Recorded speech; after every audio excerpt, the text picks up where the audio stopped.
अगर हम औरंगजेब को महान बताएंगे तो हम अपने सगे भाई की गर्दन काटने का काम करेंगे। ये हमारी संस्कृति है। मैं कहता हूं चाहे मुसलमान भी हो, क्या वो अपने भाई की गर्दन काटने के लिए औरंगजेब को महान बताना चाह रहा है, या वो भी अपने अब्बू को प्यासा मारने के लिए औरंगजेब को महान बता रहा है? ये तो शुक्र है सुनीता विलियम्स जो थी वो अंतरिक्ष में गई थी, फातिमा गई होती ना तो वहां 4-5 मजारे बना करके आ गई होती। इन्होंने बताया शाहजहां और मुमताज की रात के अंदर ताजमहल बना 7वां अजूबा। वो ताजमहल मेरे लिए मेरे पैर के नाखून बराबर भी नहीं है जिसमें हमारे देश के मजदूरों के हाथ काट दिए गए। अगर आज सीए एनआरसी के तहत इनसे 30 साल पुराने 20 साल पुराने कागज मांग लो तो कहते हैं भैया जी हमारे पूर्वज थे, उस समय कागज कहाँ रख गए, हमें कहाँ मिलेंगे, ये तो मुसलमान को प्रताड़ित किया जाए। लेकिन जो मुसलमान यहाँ से पाकिस्तान चला गया 76 साल पहले, उसकी वक्त करी हुई जमीनों के कागजात इनके पास है। तिरंगे जलाए जा रहे थे, सेना को पत्थर मारे जा रहे थे, हिंदू मुस्लिम राइट्स हो रहे थे। राम मंदिर का मुद्दा ऐसा था कि लाखों हिंदुओं की कत्लेआम हो गए थे। तो जो लोग भाषण देते थे ना, राम मंदिर की जगह अस्पताल बनाओ, राम मंदिर की जगह विश्वविद्यालय बनाओ, तो उन लोगों को अब आगे आना चाहिए और बोलना चाहिए कब्र क्या दे रही है, इस कब्र की जगह पे अस्पताल बना दो। मैं कहता हूँ चाहे वीर अब्दुल कलाम के नाम से बना दो, वीर अब्दुल हमीद के नाम से बना दो, मत बनाओ महाराणा प्रताप के नाम से, मत बनाओ संभाजी के, मैं कहता हूँ कलाम साहब के नाम से बनाओ, लेकिन बनाओ तो सही। तो छोटे छोटे बच्चों को दीवारों में चुनवाने वाला इंसान कहाँ से अच्छा हो सकता है? गुरु तेग बहादुर साहिब जी की शहादत लेने वाला भाई दयाला जी हो, भाई सतीदास हो, भाई मतीदास हो, इनको पताड़ना देने वाला एक दरिंदा कहां से महान हो सकता है? जहां पर भाईचारे की मिसाल देने वाले मुसलमान हिंदुओं की गाड़ी को चिन्हित कर रहे हैं कि स्वास्तिक तो इसी को तोड़ना है, हिंदुओं के घर जला रहे हैं। क्या वो किसी की बेल मार करके पूछा कि भैया आप सेकुलर हिंदू तो नहीं हो, आपका घर छोड़ देते हैं, आप कट्टर हिंदू तो नहीं है, आपका घर फूंक देते हैं, आप कहीं वो वाले हिंदू तो नहीं हो जिन्होंने कब्र तोड़ने का ऐलान किया था? ये तो नहीं पूछा ना। उन्हें तमाम नागपुर के अंदर जाकर के दुकानें भी जलाई, घर भी जलाए, गाड़ियां भी तोड़ी। तो इससे हमारे को एक मैसेज सीखने को मिलता है कि हम जितने मर्जी सेकुलर बन जाएं, हम जितने मर्जी अच्छे बन जाएं, लेकिन जब इन लोगों की मानसिकता जिहादी होगी तब घर जाति वाती पूछ करके नहीं फोड़ा जाएगा, तब घर सेकुलर हिंदू समझ के नहीं जलाया जाएगा। इन्होंने अपना काम करना है। अगर हिंदू संगठनों ने बोला कि कब्र को जो है हम तोड़ देंगे, तो क्या उन्होंने मुसलमानों की दुकानें जलाई? क्या मुसलमानों के घर फूके? क्या मुसलमानों की गाड़ियां तोड़ी? लेकिन ये मुसलमानों के अंदर ही क्यों दिखता है हमारे को? और फिर बात करते हैं भाईचारे की, फिर बात करते हैं जब सरकार आती है तो वो मुसलमानों और हिंदुओं का दंगा कराती है, वो अराजकता फैलाती है। अब बताइए प्रेजेंट सरकार के कौन से नेता ने इनको जा, तुम वोट तो देते नहीं हो, तो उनकी बातों में आकर के दंगा कब से करने लगे? तो इतना बड़ा झूठ भी कोई बोल सकता है? और किस इंसान के लिए ये दंगा करने के लिए आए जिसने हजारों नहीं लाखों बहन बेटियों का बलात्कार किया हो, जिसने भारत की जमीनों को लूटा हो, भारत के खजाने को खाली किया हो, जिसने छोटे छोटे साहिबजादों को दीवारों में चुनवाने का काम किया हो, जिसने गुरु तेग बहादुर साहिब जी जिनका इतिहास है चांदनी चौक के शीशगंज गुरुद्वारे में, उनको शहादत देनी पड़ी हो। तो ऐसे औरंगजेब को अगर आप लोग महान बताएंगे तो मुझे तो नहीं लगता कि आप लोगों की बुद्धि ठीक है या सही मार्ग पे है। और मुझे तो लगता है कि वो औरंगजेब की जो मानसिकता थी वो कहीं ना कहीं आज भी हमारे भारत में पनप रही है। हम बड़ी चीज़ सोचते हैं भैया ये ठीक है। मैं आपको एक बात बताता हूँ, डॉक्टर जितना मर्जी अच्छा चुन लो, आपको जिसके पास लंदन की डिग्री है, इसके पास अमेरिका की डिग्री है, इसके पास रशिया की डिग्री है, जितना मर्जी अच्छा डॉक्टर ढूंढ लो, जब तक दवाई अच्छी नहीं होगी मरीज ठीक नहीं हो सकता। हमारे देश में प्रधानमंत्री हमने बहुत अच्छा सुन लिया, किस्मत वालों को ऐसा प्रधानमंत्री मिलता था, लेकिन देश के अंदर ये जिहादीपन है ये भारत के हर एक राज्य में देखने को मिलता है।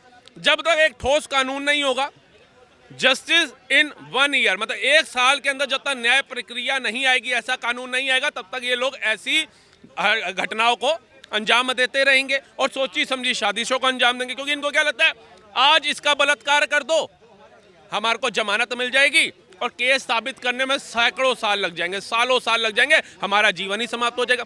आज इसका सर फाड़ दो, सुबह जमानत लेकर के आ जाओ, 10 केस और चलते रहेंगे। तो ये जो मानसिकता है ना कि केस लंबे चलते रहेंगे, जज रिटायर होते रहेंगे, नया जज आएगा दोबारा से स्टडी करेगा केस को, ये मानसिकता ने देश को कहीं ना कहीं भारत के लोगों को उग्र कर दिया। अब उनको लगता है क्राइम समझ लो ऐसा हो गया जैसे बाजार में जाकर के एक चॉकलेट खरीद के खाते हैं। आज आप बताइए संभल में किसी की हिम्मत है पुलिस वाले को पत्थर मार देगा, पुलिस वाले से तेज आवाज में भी बात कर ले। इन लोगों के अंदर इतना जज्बा आ जाता है कि पुलिस वालों को पत्थर मार देते हैं ये लोग। इन लोगों के अंदर इतना जज्बा आ जाता है कि हमारी आर्मी हमारी सेना को पत्थर मार देते हैं ये लोग। तो ये जज्बा कहाँ से पैदा हो रहा है? ये जज्बा पैदा हो रहा है हमारे कानून की प्रतिक्रिया से। जो काले कानून अंग्रेजों के बने हुए हैं उसी को संजो करके भारत सरकार चली जा रही है, उसी का कहीं ना कहीं नफा नुकसान भारत भोग रहा है। उसके बाद कांग्रेस की सरकार आई, उसने बाबा साहब भीमराव अंबेडकर जी के बने संविधान के अंदर संशोधन किया और कई कानून और बना दिए। लेकिन वो कानून अगर कोई मुझे आकर के आज बता दे, सुप्रीम कोर्ट का बड़े से बड़ा वकील भी, कि वो कौन सा देश हित के लिए था, राष्ट्र हित के लिए था, या भारत के तमाम 140 करोड़ आबादी के लिए था। सिर्फ अलग समुदायों के लिए कानून आते थे। चाहे वक्फ बोर्ड एक्ट ले लो, 1995 का ले लो, उनको मजबूती दी। आज जाकर देखिए पटना के अंदर गांव पे उसने कब्जा बोल दिया।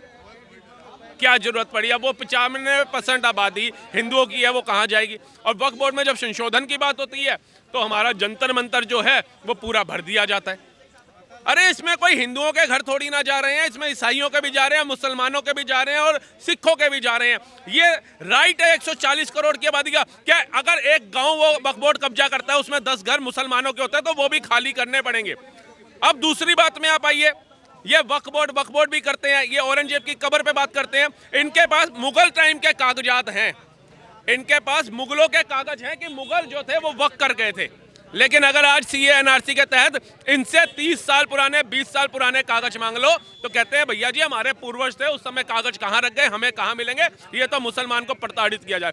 मत 30 साल पुराने, 20 साल पुराने कागज नहीं है एनआरसी के तहत, लेकिन जो मुसलमान यहाँ से पाकिस्तान चला गया 76 साल पहले, उसकी वक्त करी हुई जमीनों के कागजात इनके पास है। जो मुगल चले गए उनके कागजात इनके पास है। इनका उद्देश्य क्या है, ये कहीं ना कहीं भारत की जनता समझ रही है, ये भारत सरकार समझ रही है, तभी उसमें संशोधन कर रही है, नहीं तो आवश्यकता नहीं थी, चला आ रहा था सब कुछ। और औरंगजेब को मुझे लगता है कि हीरोइक इसलिए भी दिखाया जाता है क्योंकि हमारी किताबों में एनसीईआरटी की बुक आपको पता होगा कि जो सीबीएसई का स्टूडेंट है वो एनसीईआरटी पढ़ता ही पढ़ता अपनी लाइफ में एक बार, उसमें सिर्फ मुगलों के बारे में बताया गया है। ठीक है, इवन मैं जब 12th में थी, मेरी खुद की बुक में हिस्ट्री में चैप्टर है द मुगल एम्पायर। तो जब बच्चों को पढ़ाया ही मुगलों के बारे में जाएगा, जब बात ही मुगलों की जाएगी, ठीक है, तो वो कैसे जानेंगे कौन छत्रपति संभाजी, कौन शिवाजी, कौन महाराणा प्रताप। आप एक चीज बताइए, 5 बार के मौलाना को अगर आप शिक्षा मंत्री बनाओगे तो वो सिर्फ मुगलों की ही बात करेगा। आप बताइए, हमने तो ये भी पढ़ा कि मुगल जो थे वो भारत को लूटने आए थे। अगर उनका उद्देश्य भारत को लूटना होता तो लूटते और चले जाते। अगर वो शासन करने आए थे, वो शासन करते चले जाते, शासन तो कर ही रहे थे। लेकिन उनका उद्देश्य क्या था? उनका उद्देश्य था कि 57 कंट्री के बाद 58वीं कंट्री भारत को भी इस्लामिक बना देना।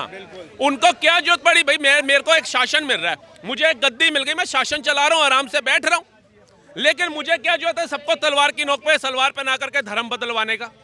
आप बताइए, राजा तो बड़े हुए, क्या हिंदू राजा नहीं हुए? राजपूत राजा थे, महाराणा प्रताप राजा थे, पृथ्वीराज सिंह चौहान राजा थे, लेकिन उन्होंने क्या मराठों से गए उनके पास कि भैया जी संभाजी महाराज सारे राजपूत बन जाओ। उनके बारे में तो सर पढ़ाया ही नहीं गया ना। तो अब तो युवा समझ रहा है। मैं कहता हूँ देर आए दुरुस्त आए। उस समय जिनका शासन, उस समय मुगलों का शासन था, मुगलों ने अत्याचार किया। ऐसे ही महाराजा रणजीत सिंह का शासन आया तो सबने खुशियां मनाई, सबको आजादी मिली, सबने जश्न मनाया, हर घर के अंदर दीप जलते थे। प्रभु श्री राम का शासन था, तब भी सब खुश थे।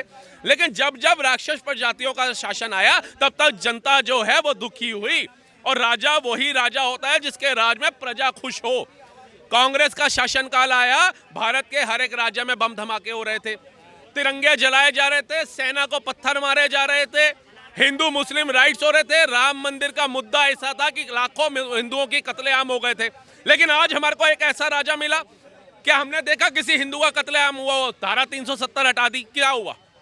राम मंदिर यही नहीं, दुबई में भी बना, दुबई इस्लामिक कंट्री है, क्या हुआ? आप बताइए जाकर के। हुआ? भारत के प्रधानमंत्री को 20 सर्वोच्च कंट्रियों ने सम्मान दिया, तो उसमें से 7 कंट्रियां इस्लामिक हैं। उन्होंने तो नहीं कहा मोदी हिंदू मुस्लिम करता है भारत में, हम इसको अपने देश क्यों बुलाए, देश क्यों बुलाए, तो राम मंदिर क्यों बनाए, राम मंदिर बनाए तो सर्वोच्च सम्मान क्यों दे? क्योंकि वो पढ़े लिखे हैं, उन्हें पता है कि कौन डिजर्व करता है और कौन नहीं करता है। तो आपके नजरिए से औरंगजेब की कब्र हटनी चाहिए या नहीं? देखिए, मेरे हिसाब से जो लोग भाषण देते थे ना, राम मंदिर की जगह अस्पताल बनाओ, राम मंदिर की जगह विश्वविद्यालय बनाओ, तो उन लोगों को अब आगे आना चाहिए और बोलना चाहिए ये कब्र क्या दे रही है, इस कब्र की जगह पे अस्पताल बना दो। मैं कहता हूं चाहे वीर अब्दुल कलाम के नाम से बना दो, वीर अब्दुल हमीद के नाम से बना दो, मत बनाओ महाराणा प्रताप के नाम से, मत बनाओ संभाजी के, मैं कहता हूं कलाम साहब के नाम से बनाओ, लेकिन बनाओ तो सही। जो सबके हित में काम करे, देश हित में काम आए, लेकिन आप ऐसा करो तो सही।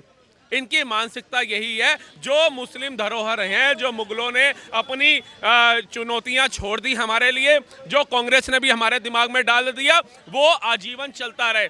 कल को मैं कहता हूं राहुल गांधी जी की शादी हो जाए, उनका बेटा उनसे पूछ ले कि पापा पापा ये औरंगजेब कौन है? मैंने तो संभाजी महाराज की मूवी देखी थी छावा, मैंने तो 4 साहिबजादे देखी थी, उसमें तो इसने बड़ा अत्याचार किया साहिबजादों के साथ, उसमें तो बड़ा अत्याचार किया इसने संभाजी महाराज के साथ। तो पापा आप इसको महान कैसे बोलते हो? और दादी ने और दादू ने इनके ये नाम की सड़कें क्यों बनाई हैं? तो राहुल गांधी जी क्या उसको जवाब देंगे? आप बताइए किस चीज में महान था? और आगे से मैं कहता हूं कि उनका बच्चा अगर अच्छा निकल गया, वो कहेगा पापा आपने लिख दिया अच्छा था। एक बात बताओ, छोटे छोटे बच्चों को दीवारों में चुनवाने वाला इंसान कहां से अच्छा हो सकता है? गुरु तेग बहादुर साहिब जी की शहादत लेने वाला भाई दयाला जी हो, भाई सतीदास हो, भाई मतीदास हो, इनको पताड़ने देने वाला एक दरिंदा कहां से महान हो सकता है? संभाजी महाराज की आंखों में लोहे का जलता सरिया डालने वाला, उनकी खाल उखाड़ करके उसमें नमक की बोरियां डालने वाला कहां से एक अच्छा इंसान हो सकता है पापा? तो आप लोग क्या जवाब दोगे? आप तो मूर्ख बन गए। कांग्रेस कार्यकाल में एनसीईआरटी की किताबें पढ़ के मुगल महान थे। मुगल ने ना इससे युद्ध जीता 1600 ईस्वी में, 1700 ईस्वी में इस मुगल ने से जीता इससे। अरे मूर्खो, ये तो सोचो किन से जीता? हमारे ही हिंदुओं से, हमारे ही राजाओं से, हमारे ही राजाओं की जो रानियां थी, हमारी जो बहन बेटियां थी, उन्हीं का शोषण करने के लिए। अलाउद्दीन खिलजी क्या थी? पद्मावती जो मूवी आई उसके अंदर मैं कहता हूँ 1% तो सच्चाई होगी। अगर ये कहते हैं सारी स्क्रिप्ट थी तो रानी पद्मावती जी ने जो रानियों के साथ जोहर किया वो तो सच्चाई है। क्यों करना पड़ा? आज हल्की सी आग में हाथ जल जाए तो चीखें निकल जाती हैं, और हमारे देश की रानियां ऐसी पूजनीय महिलाएं आग के अंदर वो कर गई। क्यों करना पड़ा? इसका जवाब आज देश का हर एक युवक पूछ रहा है, देश का हर एक जनता पूछती है कि ये काला इतिहास जो हमें बताया गया, हमें बताओ कि गुरु गोविंद सिंह साहिब का पूरा परिवार क्यों बांटना पड़ा? ये एक मूवी आती है 4 साहिबजादे, तब हमें पता चलेगा कि गुरु साहब क्या थे। जब हम देखेंगे, गुरुद्वारा जाएंगे, बंगला साहिब, उसमें म्यूजियम बना, तब हमें पता चलेगा भाई दयाला, भाई सतीदास, भाई मतीदास का क्या योगदान था हमारे धर्म के लिए। वो कैसे कश्मीरी ब्राह्मण गए गुरु तेग बहादुर साहिब जी के पास कि भैया हमारा जनेऊ बचा लो। हिंद की चादर कहे जाने वाले गुरु तेग बहादुर साहिब जी की शहादत क्यों हुई? कौन से धर्म को बचाने के लिए हुई? किस अधर्म के खिलाफ उनकी लड़ाई थी? ये हमारे को पता चलेगा अगर इनसे। तो हमें एनसीईआरटी की किताबों की जरूरत नहीं है मैडम, फिर हमारे को ऐसे लोगों की जरूरत है, ऐसे गुरुद्वारों की जरूरत है, ऐसे मंदिरों की जरूरत है, ऐसे मतलब समझिए स्क्रिप्ट राइटर्स की जरूरत है जो हमारे को हमारे असली इतिहास से वो कराते हैं। इन लोगों ने तो वंचित रखा हमारे को। ये तो बताते रहे बाबर महान था, औरंगजेब महान था, हुमायूं महान था, बहादुर शाह जफर महान था। एक बताया श्री राम और सीता मैया की प्रेम कथा नहीं सुनाई कि कैसे समुद्र का सीना फाड़ के उन्होंने राम सेतु बना दिया रावण के जाल से निकालने के लिए। इन्होंने बताया शाहजहां और मुमताज की रात के अंदर ताजमहल बना, 7वां अजूबा। वो ताजमहल मेरे लिए मेरे पैर के नाखून बराबर भी नहीं है जिसमें हमारे देश के मजदूरों के हाथ काट दिए गए हों। प्यार की निशानी है राम सेतु। समुंदर का सीना फाड़ करके रावण श्रीलंका तक उन्होंने राम सेतु बना दिया, जो आज तक विराजमान है, जिसके आज तक साक्ष्य मिलते हैं। वो थी प्यार की निशानी।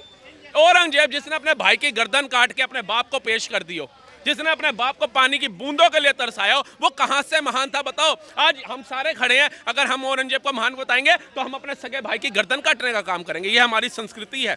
मैं कहता हूं चाहे मुसलमान भी हो, क्या वो अपने भाई की गर्दन काटने के लिए औरंगजेब को महान बताना चाह रहा है, या वो भी अपने अब्बू को प्यासा मारने के लिए औरंगजेब को महान बता रहा है? तो ऐसे लोगों को महान बताने से अच्छा है कलाम साहब की कब्र पे जाओ, उनकी कब्र को पूछो, आपको उससे पहले हिंदू खड़ा हुआ मिलेगा। भाईचारा वहां से मजबूत होगा। भाईचारा कसाब, मुख्तार अंसारी, अतीक अहमद, इनकी कब्र पे जाकर के मजबूत नहीं होगा। तो ये चीजें भारत का हर एक नागरिक समझ रहा है, इसलिए वो आह्वान कर रहा है। नहीं तो आज तक तो कब्र थी, हमें क्या पता था। लेकिन अगर एक इतिहास बोल रहा है तो हम उससे वंचित क्यों रहेंगे? जो गलत है वो गलत है। आज तक हिंदू सड़कों पे कितना उतरा है, कितनी सरकारी संस्थाएं जलाई हैं, कितनी उसने ट्रेन की पटरियां उखाड़ी हैं, कितनी उसने आगजनी करी है। कोई एक उदाहरण दीजिए, कितने हिंदू बम बांध के फट गए, एक का उदाहरण दीजिए। लेकिन जब ये एक अलग समुदाय में से निकल के लोग आएंगे तो वो अलग समुदाय के लोग ही बदनाम होंगे, दूसरा समुदाय नहीं होगा।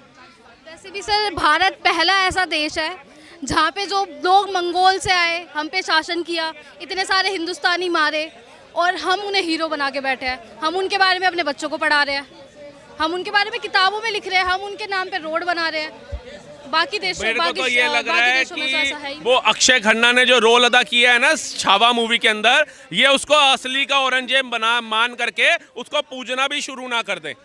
ये मूर्ख हैं, अनपढ़ लोग हैं, इनकी बुद्धि का कुछ नहीं कह सकते। ये कल अक्षय खन्ना के घर पहुंच जाएंगे, कहेंगे भैया ओहो औरंगजेब आ गए मुगल आ गए, ये उसे पूजना भी शुरू कर देंगे। उसकी कब्र के साथ ही उसकी फोटो लगा करके एक वो भी बना देंगे मजार भी। ये तो शुक्र है सुनीता विलियम्स जो थी वो अंतरिक्ष में गई थी, फातिमा गई होती ना तो वहाँ 4-5 मजारे बना करके आ गई होती। फातिमा को तो स्कूल ही नहीं जाने दे रहे ना, हाँ। तो स्पेस में कैसे जाएगी? एक फातिमा की इंग्लिश सुन रहा था मैं जंतर मंतर के ऊपर, वक्फ बोर्ड के समर्थन में बैठी थी, उसकी इंग्लिश देख करके मुझे लगा कि हमें अपनी हिंदी भी भूल जानी चाहिए।